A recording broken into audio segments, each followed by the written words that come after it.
Hello everyone, this is your instructor in capital market and our topic for today is types of investors.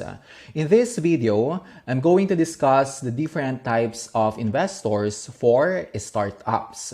So without further ado, let's start. Obtaining startup funding for your business is not an easy task, but it's not impossible to secure funding for your business growth. As we all know, starting your own business would be very difficult, especially if you do not actually have the initial capital to start your own business. So ang gagawin mo, you have to source out funds. Kailangan mong maghanap ng funds. And you can acquire those funds from investors. There are many startup founders and entrepreneurs who have great ideas. But the problem is, they do not have enough capital to actually pursue their ideas. So it's not easy to do. And it's hard to get funds from formal sources such as banks and financial institutions because normally they ask you what the loan is for. And then you say it's for a business. Then normally, they would require businesses to submit financial statements for 2 years and income tax return as well. So it's really difficult. Madami silang kailangan. For employees naman, let's say you are an employee and your only source of income or source of fund is compensation income or your income from employment. Sometimes, it's not enough to start a business. So, ang magiging remedy mo, your remedy is to seek funds or capital from other investors. So, it's really important that you know the different types of investors which you can approach to seek funding for your business. For many entrepreneurs who are entering into the business for the first time, expect to spend several months to raise the necessary startup funds. Kung ang sisimulan mong business ay sobrang liit na business, maaaring sapat na yung ipon mo para simulan yung business. So, pwede ka nang mag-start ngayon or sa time na gusto mo. Pero kung ang sisimulan mong business ay medyo mas malaking business, maaaring hindi sapat yung ipon mo or kung ano man yung meron ka para simulan yung business na yon. So dahil limited lang yung funds mo, hindi siya sapat, then you have to do something and that would require you to seek additional funds or capital to start that business. Of course, you can get those additional funds or capital from investors. Para makumpleto yung funds or capital na kailangan mo sa pag-start ng business, maaaring abutin ka ng ilang months. So, as we all know, by having more funds, a business can do more. Mas maraming magagawa yung business kapag mas malaki ang kanyang capital. The business can expand its operations. The business can purchase more machineries and equipment. The business can employ more workers and others. Kapag mas maliit naman yung capital ng business, mas kukonte ang kanyang magagawa. So if you want your business to do more, if you want your business to grow or improve, then raise more funds for your business. So that's why it is very important for you to approach and know the different types of investors when you are starting a business. So there are 4 kinds of investors for startups, which include personal investors, angel investors, venture capitalists, and others or other investors. Take note, yung mga klase ng investors na pag-uusapan natin dito ay yung mga investors na nagpro-provide ng funds or capital sa mga bagong business or startups. Meaning to say, yung mga magsisimula pa lang ng business. So I will be discussing each of these investors for startups. So let's begin with personal investors. Most business owners usually depend on their close acquaintances, friends, or family to help them by investing in their business, normally during their initial stages. These types of investors are called personal investors, and even though they can assist with, there is a limit to how much they can invest in your business. Normally, these personal investors are most recommended for startups. So, pwede yung friends mo, relatives, family members, and close acquaintances. You can ask them for financial support. Of course, if they are supportive of you, then you can ask them for that financial support. But in other cases, it doesn't work. Kasi nga, sometimes they get envious and then they don't want you to succeed. They don't want you to become more successful than they do. So sometimes, even your friends or your family could contradict you, could discourage you, and could say things that would make you feel that it's not worth it. But even so, if you really have a good idea, then pursue that good idea. Since these personal investors include close acquaintances, family, or friends, limited lang yung kaya nilang i-invest sa business mo. It is often easier to convince a loved one to help you out. So it's easier for those loved ones to give you funds for your business compared to banks and financial institutions which require a lot of requirements. Although, mas madaling i-convince yung personal investors na mag-invest sa business mo, limited lang yung kaya nilang ibigay. So that is one disadvantage of having personal investors. Limited lang yung kaya nilang ibigay na funds. Let's proceed to the next type of investors, and they are called angel investors. When we say angel investors, these are investors who put their money in small startups or new entrepreneurs. So ito yung mga investors na willing na tulungan yung mga businesses na nagsisimula pa lang o magsisimula pa lang. Kaya tinawag na angel investors kasi para sa mga small startups or new entrepreneurs, parang hulog ng langit itong mga investors na to. Kasi nga, di ba, not all investors are willing to put their money sa mga maliliit na businesses at sa mga bagong businesses. Marami sa kanila nag-i-invest lang sa mga well-established businesses. This is the most famous type of investors that most people may have heard about before.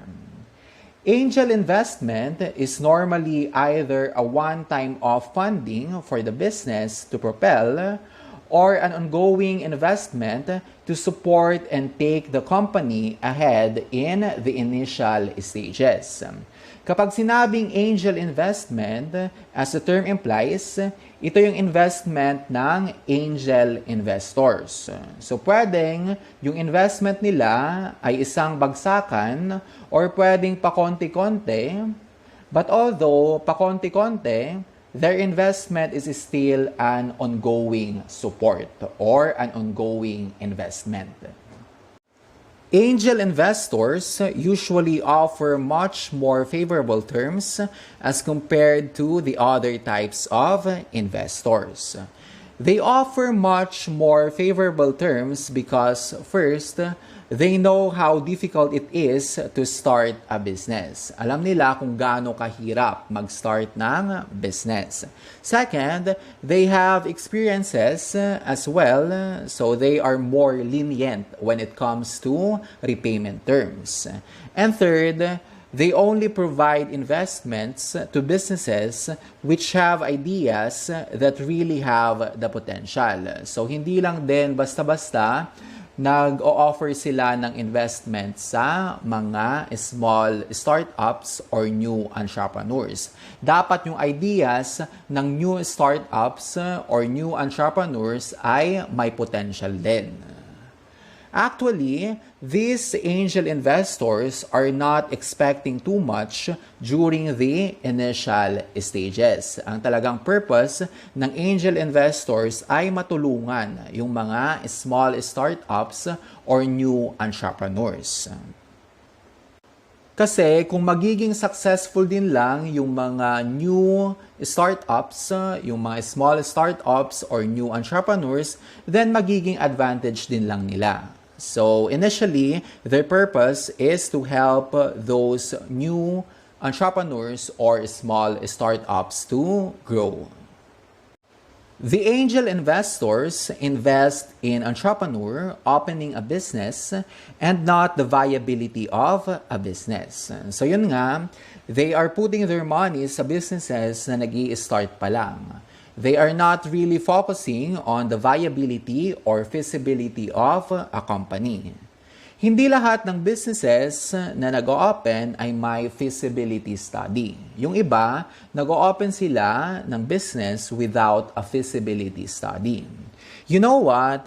When you are conducting your feasibility study, it doesn't mean na kapag feasible na siya sa lahat ng aspects, ay feasible na siya in real life. It doesn't mean na magiging successful na yung business in real life.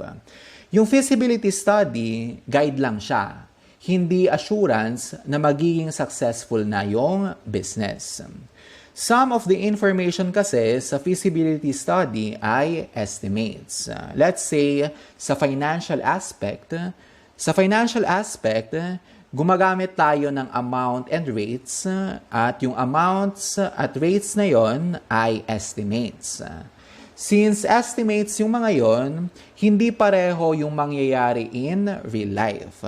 So yung angel investors, they focus on the entrepreneurs who are opening a business rather than on the viability or feasibility of a business. But of course, from their experience, they could easily tell if a business is going to be feasible or viable. So in short, angel investors are always focused on helping the startups to grow in the initial stages instead of obtaining a profit from it.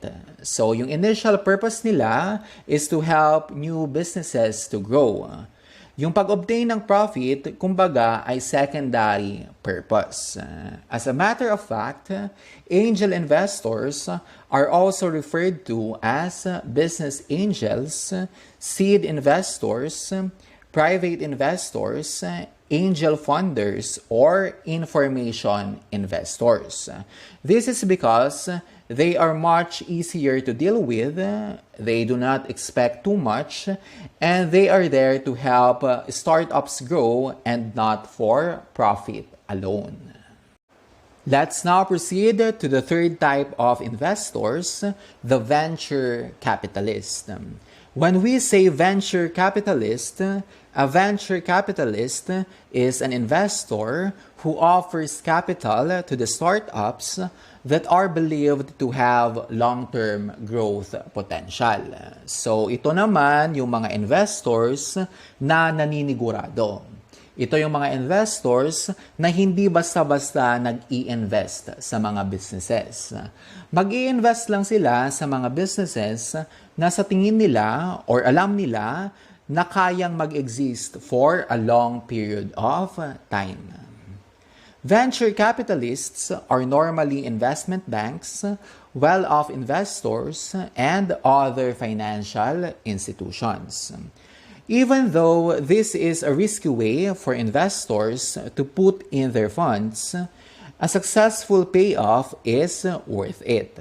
So before getting a fund from a venture capitalist, there is going to be a lot of scrutiny on how feasible the business really is. So mabusisi yung mga venture capitalists. And if they see that it will cast a long-term growth potential, then that's the only time they are going to fund the business. It's really hard to convince them to really invest in your business. It's going to be hard to prove that your business is going to be profitable in the long run. Let's now proceed to the investors other than the first three types of investors previously mentioned. So we're talking about the other investors. The other investors are also called peer-to-peer lenders. Kapag sinabing peer-to-peer lenders, these are groups or individuals who provide capital to small business owners.